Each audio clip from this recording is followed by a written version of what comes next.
ರಾಜ್ಯ ಸರ್ಕಾರ ರೈತರ ಸಮಸ್ಯೆಗಳನ್ನು ನಿರ್ಲಕ್ಷ್ಯ ಮಾಡ್ತಾ ಇದೆ ಅಂತ ಆರೋಪಿಸಿ ಸಾಗರದಲ್ಲಿ ಬಿಜೆಪಿ ರೈತ ಮೋರ್ಚಾ ವತಿಯಿಂದ ಪ್ರತಿಭಟನಾ ಮೆರವಣಿಗೆಯನ್ನು ನಡೆಸಲಾಯಿತು.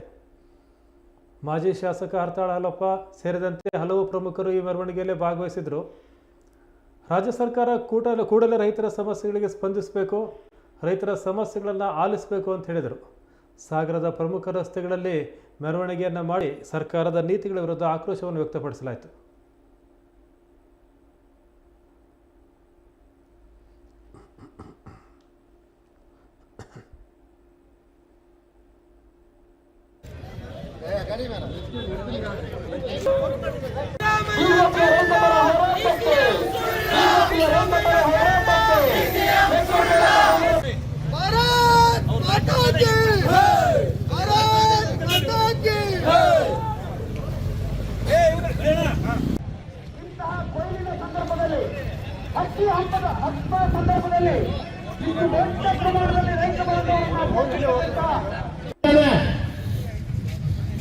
ಕಾಡು ಪ್ರಾಣಿಗಳ ಹಾವಳಿ ಒಂದು ಕಡೆ, ವಿದ್ಯುತ್ ಇಲಾಖೆಯ ಕಣ್ಣ ಮುಚ್ಚಾಲೆ ಆಟ ಇನ್ನೊಂದು ಕಡೆ, ಜೊತೆಗೆ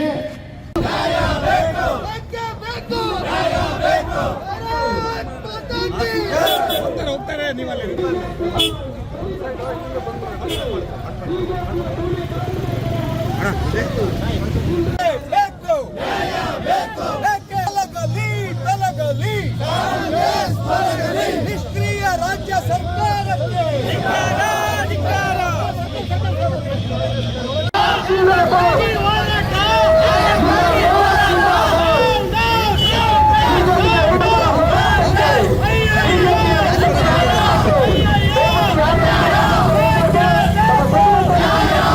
ಬೆಲೆ ನೀಡದ ರಾಜ್ಯ ಸರ್ಕಾರಕ್ಕೆ, ಖರೀದಿ ಕೇಂದ್ರ ತೆರೆಯದ ಕಾಂಗ್ರೆಸ್ ಸರ್ಕಾರಕ್ಕೆ, ಅಡಿಕೆ ಕೊಳೆ ರೋಗಕ್ಕೆ ಪರಿಹಾರ ನೀಡದ ರಾಜ್ಯ ಸರ್ಕಾರಕ್ಕೆ, ಖರೀದಿ ಕೇಂದ್ರ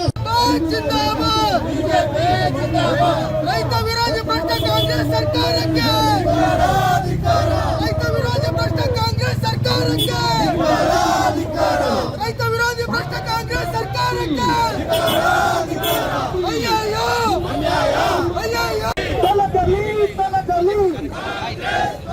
ಭ್ರಷ್ಟ ಕಾಂಗ್ರೆಸ್ ಸರ್ಕಾರಕ್ಕೆ,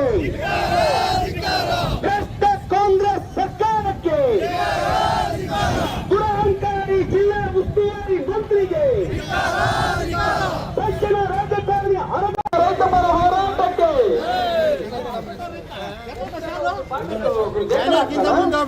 ಜಿಂದಾಬಾದ್ ಜಿಂದಾಬಾದ್. ರಾಜ್ಯ ಸರ್ಕಾರದವರು ನುಡಿದಂತೆ ನಡೀತಾ ಇಲ್ಲ. ಕಬ್ಬಿಗೆ ಬೆಂಬಲ ಬೆಲೆಗಾಗಿ ರೈತರು ಹೋರಾಟ ಮಾಡಿ, ಆಗ ನಮ್ಮ ರಾಜ್ಯಾಧ್ಯಕ್ಷರಾದ ವಿಜೇಂದ್ರ ಅವರು ಕೂಡಲೇ ಹೋಗಿ ಧಾವಿಸಿ ಭಾಗವಹಿಸಿದಾಗ ಇಡೀ ರಾಜ್ಯಾದ್ಯಂತ ಒಂದು ಸಂಚಲನ ಆಯಿತು. ಆಗ ಇಡೀ ರಾಜ್ಯ ಸರ್ಕಾರ ಹೆದರಿತು ಮತ್ತು ಮಾತುಕತೆ ಕರೀತು. ನಮ್ಮ ಅಧ್ಯಕ್ಷರು ಹೋಗೋವರೆಗೂ 5 ದಿನಗಳಾದ್ರೂ ಕೂಡ ಇವರು ಆ ರೈತರ ಜೊತೆ ಮಾತಾಡಿರ್ಲಿಲ್ಲ. ಯಾವಾಗ ಬಿಜೆಪಿ ಎಂಟರ್ ಆಯ್ತು, ನಮ್ಮ ರಾಜ್ಯಾಧ್ಯಕ್ಷರು ಬರ್ತಡೇ ಹುಟ್ಟುಹಬ್ಬವನ್ನು ಅಲ್ಲೇ ಆಚರಿಸ್ಕೊಂಡ್ರು, ಡೇ ಅಂಡ್ ನೈಟ್ ಅಲ್ಲೇ ದಣಿ ಕೂತ್ಕೊಂಡ್ರು. ಆಗ ಒಂದು ತೀರ್ಮಾನಕ್ಕೆ ರೈತರು ಮತ್ತು ಸರ್ಕಾರ ಬಂದು ಸರ್ಕಾರ ಒಂದು ತೀರ್ಮಾನ ಮಾಡ್ತು. ರೈತರ ಬೇಡಿಕೆ 3,500 ಕೊಡ್ಬೇಕು ಒಂದು ಟನ್ಗೆ ಅಂತ. ಕೊನೆಗೆ ಅವರು ಫ್ಯಾಕ್ಟ್ರಿಯವರು 3,000 ಕೊಡ್ತೀವಿ ಅಂತ ಕೊನೆಗೆ 3,300 ರೂಪಾಯಿಗೆ ತೀರ್ಮಾನ ಆಯ್ತು. ಆದ್ರೆ ಇವತ್ತು ಖರೀದಿ ಮಾಡ್ತಾ ಇಲ್ಲ, ಸರ್ಕಾರದ ಬೆಲೆಗೆ 3 ಕಾಸಿನ ಕಿಮ್ಮತ್ ಕೊಡ್ತಾ ಇಲ್ಲ ಯಾರು ಕೊಂಡ್ಕೊಳ್ಬೇಕಾದವರು, ಫ್ಯಾಕ್ಟ್ರಿಯವರು. ಹಾಗಾಗಿ ಅದು ವಿರೋಧ ಮಾಡಿ ಕೂಡಲೇ ಖರೀದಿ ಕೇಂದ್ರ ಮಾಡಬೇಕು, ಕಬ್ಬನ್ನು ಕೊಂಡ್ಬೇಕು. ಇನ್ನೊಂದು, ನಾವು ಬೆಂಬಲ ಬೆಲೆ ಕೊಡಿ ಭತ್ತಕ್ಕೆ ಮತ್ತು ಜೋಳಕ್ಕೆ, ಜೋಳಕ್ಕೆ ಅಂತ ಹೇಳ್ತಾ ಇದೀವಿ. ನಾವು ನಮ್ಮ ಪಕ್ಷ ಹೇಳ್ತಾ ಕಳೆದ 2 ತಿಂಗಳಿಂದ ಬೆಳೆ ಕೊಯ್ಲಿಗೆ ಬಂದಾಗಿಂದ ಶುರು ಮಾಡಿದ್ದೇವೆ, ಆದ್ರೆ ಮಾಡಲಿಲ್ಲ. ಅಂತಿಮವಾಗಿ ಈಗ ಆದೇಶವನ್ನ ಹೊರಡಿಸಿದ್ದಾರೆ. ಖರೀದಿ ಕೇಂದ್ರ ಪ್ರಾರಂಭ ಮಾಡಲಿಲ್ಲ. ಯಾಕೆ ಮಾಡಲಿಲ್ಲ ಈ ಮಕ್ಕಳು ಅಂದ್ರೆ, ತಡ ಮಾಡೋದು ಯಾಕೆಂದ್ರೆ ವ್ಯಾಪಾರಸ್ಥರಿಗೆ ಅನುಕೂಲ ಆಗ್ಲಿ ಅಂತ. 2 ತಿಂಗಳ ಹಿಂದೆ ಪ್ರಾರಂಭ ಮಾಡಿದ್ರೆ ರೈತರೆಲ್ಲ ತಗೊಂಡೋಗಿ ಖರೀದಿ ಕೇಂದ್ರಕ್ಕೆ ಹಾಕೋರು. ಆದ್ರೆ ಈಗ ರೈತರ ಅಗತ್ಯಕ್ಕೆ ತಕ್ಕಂತೆ ಅನಿವಾರ್ಯವಾಗಿ ಕೂಡಲೇ ಎಲ್ಲ ಮಾರಾಟ ಮಾಡಿಬಿಟ್ಟಿದ್ದಾರೆ. ಈಗ ಬೆಂಬಲ ಬೆಲೆಗೆ ನಿಜವಾಗಿ ಹಾಕೋರು ಯಾರು ಅಂತ ಹೇಳಿದ್ರೆ ವ್ಯಾಪಾರಸ್ಥರು ಕೊಂಡ್ಕೊಂಡು ಇಟ್ಕೊಂಡಿದಾರಲ್ಲ ಅವರು ರೈತರ ಹೆಸರಿಗೆ ಜೋಳನ ಹಾಕ್ತಾರೆ. ಆ ಲಾಭ ಎಲ್ಲ ವ್ಯಾಪಾರಸ್ಥರಿಗೆ ಹೋಗ್ತದೆ. ಆ ಮೂಲಕ ಈ ಸರ್ಕಾರ ಅದರಲ್ಲೂ ಏನೋ ಭ್ರಷ್ಟಾಚಾರ ಮಾಡುವಂತ ಎಲ್ಲ ಲಕ್ಷಣಗಳು ಕಾಣ್ತಾ ಇದೆ. ಅಧಿಕಾರಿಗಳು ಇದರ ಲಾಭ ಪಡಿತಾರೆ. ಖರೀದಿ ಕೇಂದ್ರ ಮಾಡಿದ್ದು ತಡವಾಗಿದೆ. ಈಗಲಾದ್ರೂ ಕೂಡಲೇ ರೈತರು ನೇರವಾಗಿ ರೈತರಿಂದ ಖರೀದಿ ಮಾಡಿ ಅಂತ ಹೇಳಿ ನಾವು ಒತ್ತಾಯ ಮಾಡೋದಕ್ಕೆ ಸೇರಿದ್ದೇವೆ. ಇನ್ನು ಶಿವಮೊಗ್ಗ ಜಿಲ್ಲೆಗೆ ಸಂಬಂಧಪಟ್ಟ ಹಾಗೆ ಬಗರ್ಕುಂ ಸಮಸ್ಯೆ ಇದೆ. ಮತ್ತೆ ಈಗ ಉಸ್ತುವಾರಿ ಸಚಿವರು ಬಾಯಿಗೆ ಬಂದಂಗೆ ಮಾತಾಡ್ತಾರೆ, ಸುಮ್ಮನೆ ಉಡಾಫೆ ಮಾತಾಡ್ತಾರೆ, ಅಧ್ಯಯನ ಮಾಡೋದಿಲ್ಲ, ತಿಳ್ಕೊಳ್ಳೋದಿಲ್ಲ, ಅಧಿಕಾರಿಗಳಿಂದ ಮಾಹಿತಿಯನ್ನು ಸಂಗ್ರಹಿಸೋದಿಲ್ಲ. ಈಗಲೂ ಉಡಾಫೆ ಮಾತಾಡ್ಕೊಂಡು ಓಡಾಡ್ತಿದ್ದಾರೆ, ಏನೇನೋ ಮಾತಾಡ್ತಾರೆ.